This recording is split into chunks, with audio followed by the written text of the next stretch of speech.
Ya, kembali lagi di Ruang Dialektika. Konten kali ini kita akan membahas topik yang diminta di kolom komentar, yaitu membahas bagaimana jika Gibran menjadi presiden setelah sebelumnya kita membahas Xi Jinping jadi presiden Indonesia. Kalau sebelumnya kita terkesan mustahil, kali ini justru kemungkinan besar terjadi, bahkan dalam tahap yang sedang diperjuangkan oleh ayahnya atau Gibran menjadi seorang presiden. Bisa jadi dalam pilpres ke depan kita akan melihat sosoknya bertarung. Lantas, di konten imajiner kali ini, kita akan melihat apa saja yang akan dilakukan ketika Gibran berhasil menjadi presiden Indonesia.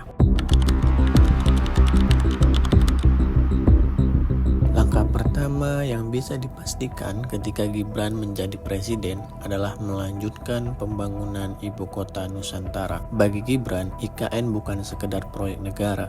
Ia adalah legasi politik ayahnya, Joko Widodo, sebuah proyek besar yang tidak boleh berhenti di tengah jalan. Dalam kepemimpinannya, IKN diposisikan bukan hanya sebagai pusat pemerintahan, tetapi sebagai simbol keberlanjutan kekuasaan dan kesinambungan visi. Gibran mendorong IKN sebagai etalase Indonesia masa depan.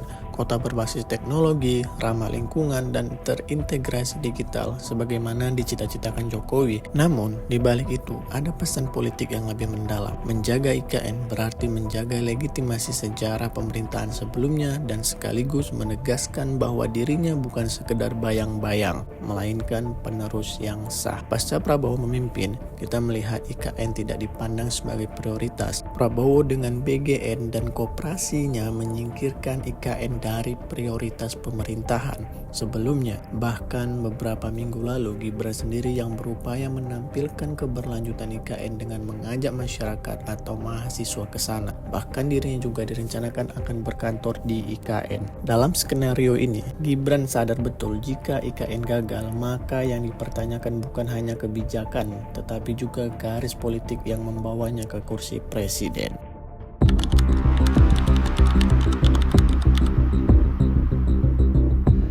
Namun, di tengah upaya melanjutkan pembangunan dan konsolidasi kekuasaan, Gibran dihadapkan pada isu yang lebih sensitif dan bersifat personal, yaitu isu ijazah, dan bukan hanya menyangkut dirinya, tetapi juga ayahnya, Joko Widodo. Isu ini berkembang bukan semata sebagai persoalan dokumen akademik, tetapi telah menjelma menjadi simbol perdebatan yang lebih besar tentang transparansi, kejujuran, dan legitimasi keluarga politik yang telah lama berada di pusat kekuasaan. PR besar bagi Gibran untuk menyelesaikan tuntutan Roy Suryo CS yang selama ini sangat keras menyuarakan bahwa ijazah palsu milik Jokowi. Isu ini dinilai berhasil mendegradasi kepercayaan publik terhadap Jokowi CS, bahkan menjadi olok-olokan banyak pihak. Ketika Jokowi masih menjadi presiden, cukup mudah menyelesaikannya seperti awal-awal isu ini muncul. Namun kini keberlanjutan ada di tangan Gibran, maka ada beban baginya untuk membuktikan atau menyelesaikan kasus ijazah palsu ketika ia menjadi presiden.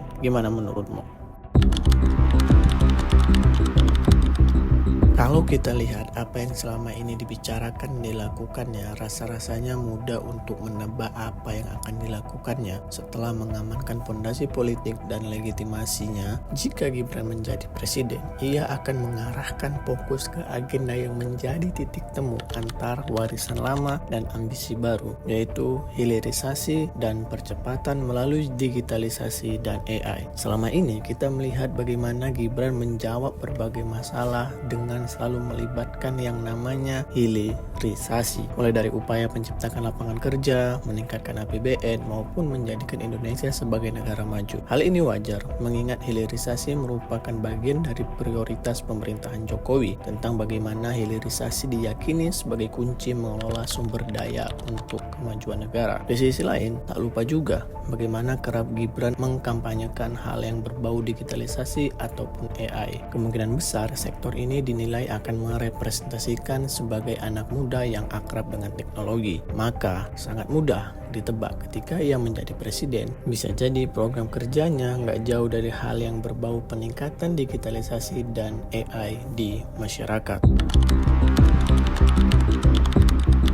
Tentu menjadi presiden bagi Gibran bukanlah hal yang mudah karena tidak memiliki partai yang besar. Sulit baginya untuk mendapatkan kepercayaan serupa seperti dulu ketika Jokowi mendapatkan kepercayaan PDI karena popularitasnya. Banyak partai yang akan belajar dari pengalaman itu. Belum lagi saat ini Gibran mendapat saingan yang cukup banyak dan kuat. Sebut saja misalnya Prabowo itu sendiri, Anies Baswedan, atau dari PDI sebagai partai pemenang pemilu. Belum lagi Gibran harus berhadapan dengan elektabilitas dan kekuatan AHY yang berpotensi besar untuk lebih unggul dari Gibran. Tapi kembali lagi, kita berbicara politik. Hampir tidak ada hal yang mustahil dalam dunia politik. Seperti kita bahas di video sebelumnya, Gibran juga memiliki gaya politik dan pengalaman yang tidak kalah dengan lawan politiknya, apalagi posisi sekarang sebagai wakil presiden, dan banyak memberikan pelajaran berharga. Ya, itulah diskusi singkat kita tentang bagaimana jika Gibran menjadi presiden. Sebenarnya banyak hal yang bisa dianalisis dan ada besar kemungkinan kita bahas lagi next time. Apalagi yang akan dilakukan Gibran ketika ia menjadi presiden. Apapun itu, percayalah dunia politik sangat sedinamis itu. Banyak hal yang di luar prediksi. Kami dari tim Kebetulan Sarjana pamit undur diri. See you next time.